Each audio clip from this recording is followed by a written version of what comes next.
Baiklah anak-anakku semuanya, kita telah menyelesaikan pembahasan tentang makanan yang halal.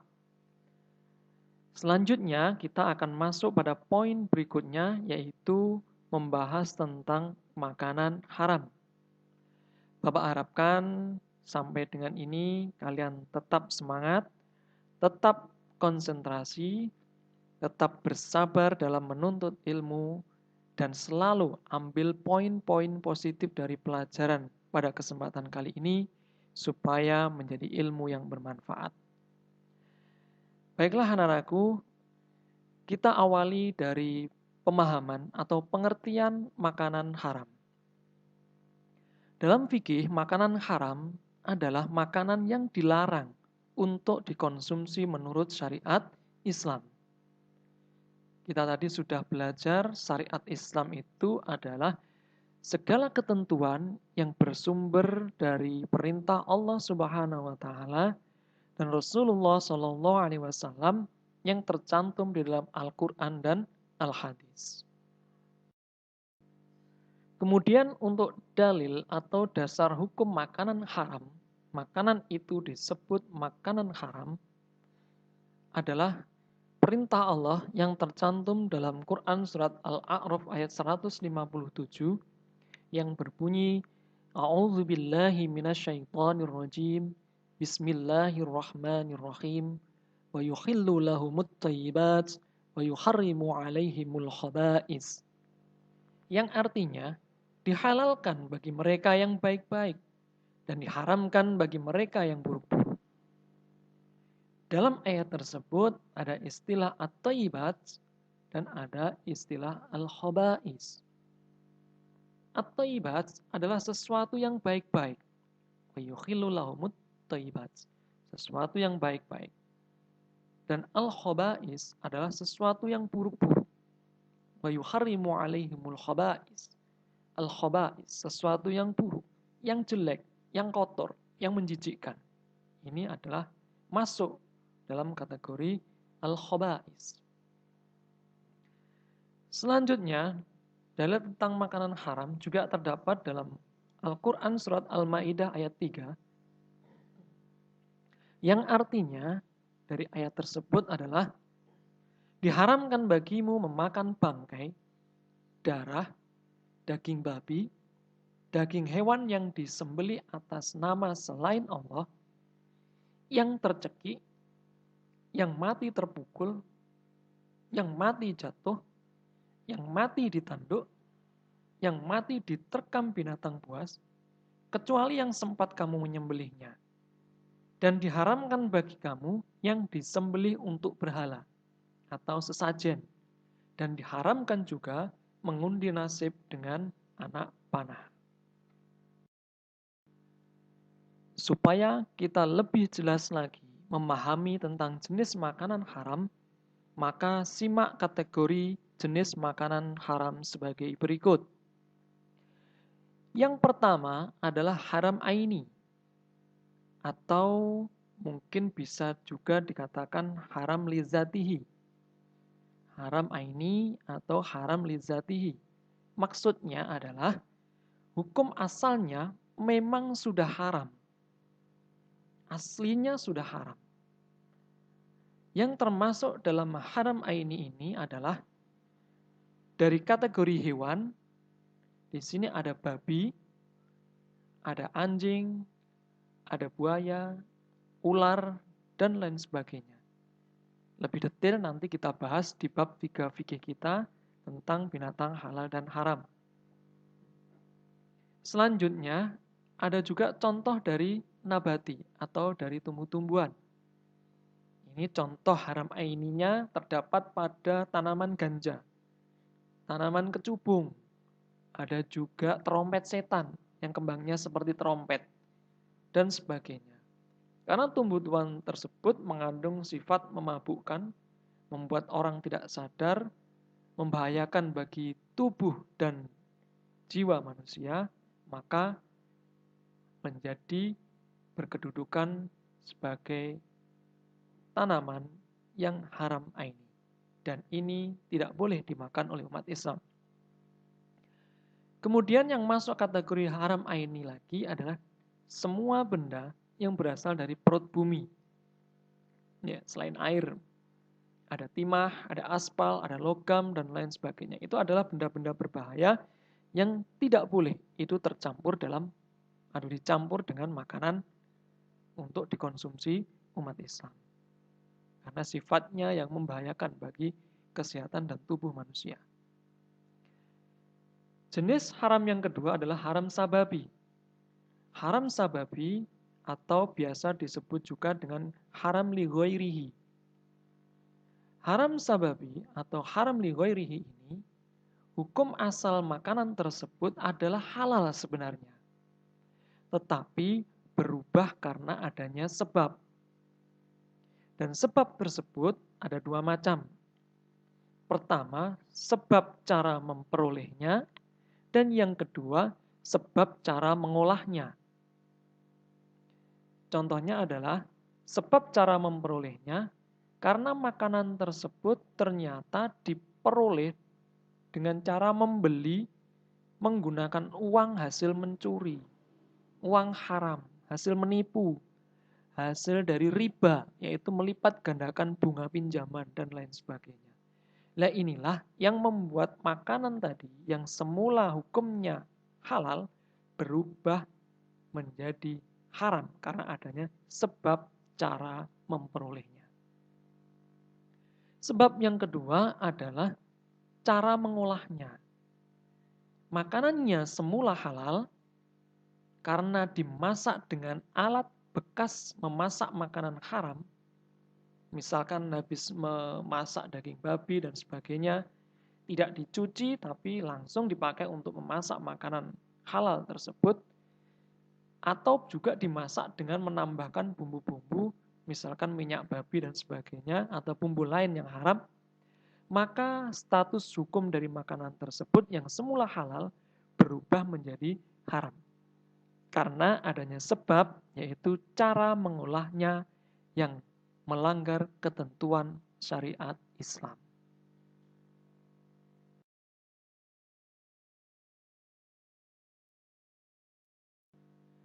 Supaya kita bisa berhati-hati untuk membedakan mana makanan yang haram dan halal, ada baiknya mari kita rinci, mari kita pelajari tentang ciri-ciri makanan haram. Ciri-ciri makanan haram yang pertama adalah makanan tersebut membahayakan kesehatan. Membahayakan kesehatan. Yang kedua, makanan tersebut merusak akal pikiran, tubuh, dan jiwa manusia. Ini dalam bahasa fikih, makanan tersebut mendatangkan kerusakan. Maka istilahnya disebut dengan membawa maldorot. Maldorot atau mudorot. Itu adalah istilah yang berarti membawa kerusakan atau mendatangkan kerusakan. Jika makanan yang kita makan ternyata itu bisa merusak akal pikiran, tubuh, dan jiwa manusia, berarti itu masuk kategori makanan haram. Segera jauhi, hindari, dan tinggalkan. Jangan sampai mengkonsumsinya. Yang ketiga, ciri-ciri makanan haram itu adalah memabukkan atau beracun. Jika kita menemui makanan model seperti ini, maka ini adalah masuk kategori makanan yang haram. Karena ia memabukkan, membuat orang tidak sadar, bahkan beracun, meracuni tubuh kita sehingga membuat tubuh kita ini menjadi rusak, menjadi sakit, dan sebagainya. Ini berarti makanan tersebut adalah masuk kategori makanan haram. Dan yang keempat, makanan haram itu penampilannya kotor dan menjijikkan. Kotor, menjijikkan, najis. Ini kalau dalam bahasa Al-Quran disebutkan dalam Quran surat Al-A'raf ayat 157 yang tadi kita bahas di atas, istilahnya adalah khobais. Kotor, menjijikkan, buruk. Kemudian satu lagi ada najis. Maka ini semua menjadi satu bahasa dalam Al-Quran, yaitu al-khobais. Wa yuharrimu alaihimul khobais, dan diharamkan bagi mereka sesuatu yang buruk, kotor, menjijikkan, dan najis. Untuk melengkapi pengetahuan kita tentang jenis makanan haram, maka di sini ada beberapa jenis makanan yang diharamkan, tetapi memiliki pengecualian, ada yang dihalalkan. Apa itu? Mari kita simak. Di sini ada bangkai. Bangkai dalam Al-Quran surat Al-Ma'idah ayat 3, kita haram memakan bangkai. Tetapi ada bangkai yang dihalalkan, yaitu bangkai ikan dan belalang. Dasarnya adalah hadis Rasulullah SAW yang diriwayatkan oleh Ibnu Majah, dihalalkan bagi kita dua macam bangkai, yaitu ikan dan belalang. Selanjutnya, jenis makanan yang diharamkan, tetapi ada pengecualiannya adalah darah.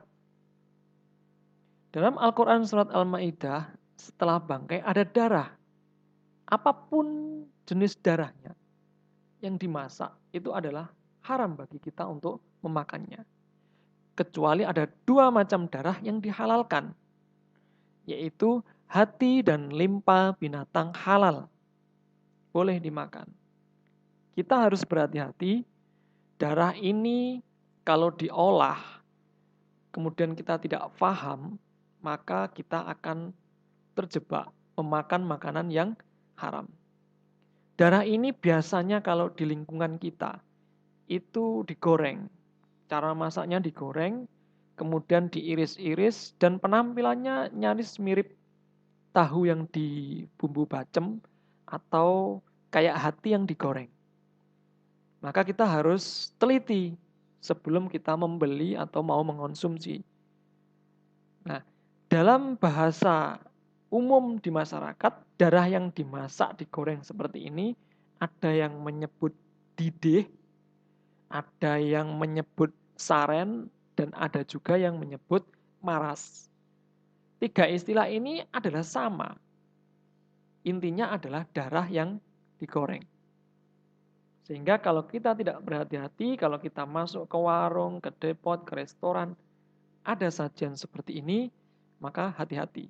Pastikan itu tahu atau bukan, hati atau bukan. Kalau ragu-ragu, mending bertanya. Kalau malu bertanya, mending nggak usah dikonsumsi. Ditinggalkan saja karena kita khawatir itu adalah darah yang digoreng, alias didih, saren, atau maras. Kemudian jenis makanan yang diharamkan itu ada makanan yang buruk, menjijikkan, dan najis. Seperti kecoa, lalat, tikus, cacing, kutu, dan lain sebagainya. Ini jelas masuk kategori al-khaba'is. Dalam Al-Quran, Al-A'raf ayat 157 jelas. Ini adalah jenis makanan yang diharamkan. Supaya kita lebih berhati-hati terhadap makanan-makanan yang haram, maka perlu kita perkuat hati kita dengan mengetahui apa akibat kalau sampai umat Islam nekat atau membiasakan diri memakan makanan yang haram. Akibat memakan makanan yang haram, yang pertama adalah makanan haram akan merusak kesehatan jasmani dan rohani manusia, akal dan jiwa manusia. Itu sudah pasti. Di atas tadi sudah kita bahas. Karena kandungan zat dalam makanan haram itu dilarang oleh Allah, diharamkan oleh Allah karena mengandung madorot. Mengandung madorot. Madorot adalah sesuatu yang mendatangkan kerusakan, keburukan, dan berbahaya. Itu yang pertama. Yang kedua, akibat memakan makanan yang haram, doa dan ibadah kita tidak diterima oleh Allah Subhanahu wa taala. Doa kita tidak dikabulkan oleh Allah Subhanahu wa taala karena di dalam tubuh kita terkandung zat-zat dari makanan haram. Sehingga tubuh kita menjadi tubuh yang kotor. Tubuh yang kotor tidak bisa untuk dekat dengan Allah. Karena Allah menyukai orang yang bersih dan mensucikan diri. Innallaha yuhibbut tawwabina wa yuhibbul mutatahhirin. Selanjutnya, makanan haram bisa juga merusak amal solih kita. Pahala-pahala yang sudah kita kumpulkan di sepanjang hidup kita, kalau kita masih terbiasa atau mencoba-coba untuk memakan makanan yang haram dengan sengaja, maka amal-amal kita ini bisa terkikis oleh perbuatan kita. Karena kita melanggar ketaatan kepada Allah Subhanahu wa Ta'ala. Selanjutnya, akibat makan makanan yang haram, ketenangan hidup kita dicabut oleh Allah Subhanahu wa Ta'ala.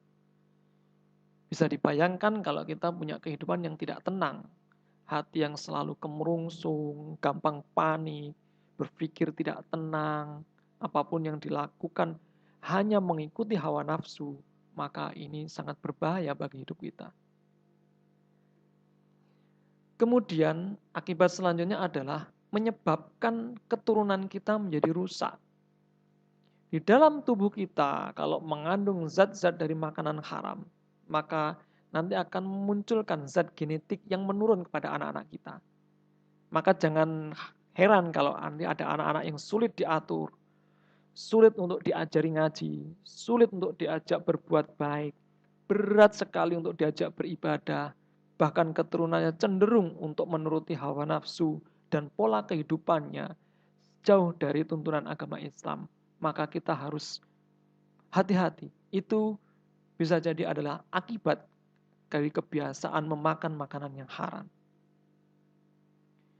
Dan akibat selanjutnya adalah makanan haram memunculkan sifat-sifat tercela atau sifat-sifat syaitoniyah. Karena sifat tercela itu adalah sifatnya syaiton yang sering memperturutkan hawa nafsu manusia. Bisa jadi orangnya menjadi sering marah, temperamen, suka berbuat zalim, merugikan orang lain, kata-katanya kasar, diajak untuk beribadah berat, diajak sholat berat, diajak belajar berat, diajak menghafal berat. Itu semua adalah pengaruh dari kebiasaan memakan makanan yang haram. Baik haram aini maupun haram sababi. Jadi kita harus mulai berhati-hati dari sekarang. Anak-anakku semuanya, berikut adalah cara menghindari makanan haram. Yang pertama adalah biasakan membaca basmalah sebelum makan. Yang kedua, tanamkan sikap benci dan tidak suka terhadap makanan yang diharamkan oleh Allah. Kalau Allah membenci makanan tersebut, sedangkan kita nekat memakan makanan tersebut, otomatis kita menjadi hamba yang dibenci oleh Allah. Yang ketiga, berhati-hatilah dan teliti dengan makanan yang berada dalam kemasan instan. Sebelum membeli, perhatikan komposisi bahan yang digunakan, bumbu-bumbu yang digunakan, atau sekarang lebih mudah lagi, karena pemerintah Republik Indonesia telah menunjuk satu badan yang berhak untuk mengeluarkan sertifikat halal, sehingga dalam kemasan tersebut ada label halal yang selalu ada dalam setiap makanan kemasan. Badan tersebut adalah MUI, Majelis Ulama Indonesia. Itulah satu-satunya badan yang berhak mengeluarkan sertifikat halal. Karena tidak semua makanan terinci secara detail di Al-Quran dan hadis, maka para ahli agama inilah, para ulama inilah nanti yang akan meneliti makanan tersebut apakah masuk dalam kategori halal ataupun haram. Jika tidak ada label halalnya bagaimana? Maka sebaiknya itu dihindari. Karena itu membuat kita ragu-ragu. Dan dalam Islam, setiap ada sesuatu hal yang meragukan, maka sebaiknya ditinggalkan. Dan yang terakhir adalah tanamkan keyakinan bahwa makanan haram akan merusak dan membahayakan jiwa kita. Yang paling penting pada poin ini kita adalah mengingat selalu akibat yang timbul dari memakan makanan yang haram. Kalau kita tahu bahwa itu akan merusak jiwa kita, merusak tubuh kita, merusak keturunan kita, merusak amal soleh kita, dan merusak hubungan kita dengan Allah Subhanahu wa taala, maka otomatis itu akan memberikan kekuatan bagi kita untuk selalu menghindari memakan makanan yang haram. Demikianlah pembahasan kita tentang makanan halal dan haram untuk materi fikih kelas 6. Semoga menjadi ilmu yang bermanfaat. Akhirnya, billahi taufik wal hidayah. Assalamualaikum warahmatullahi wabarakatuh.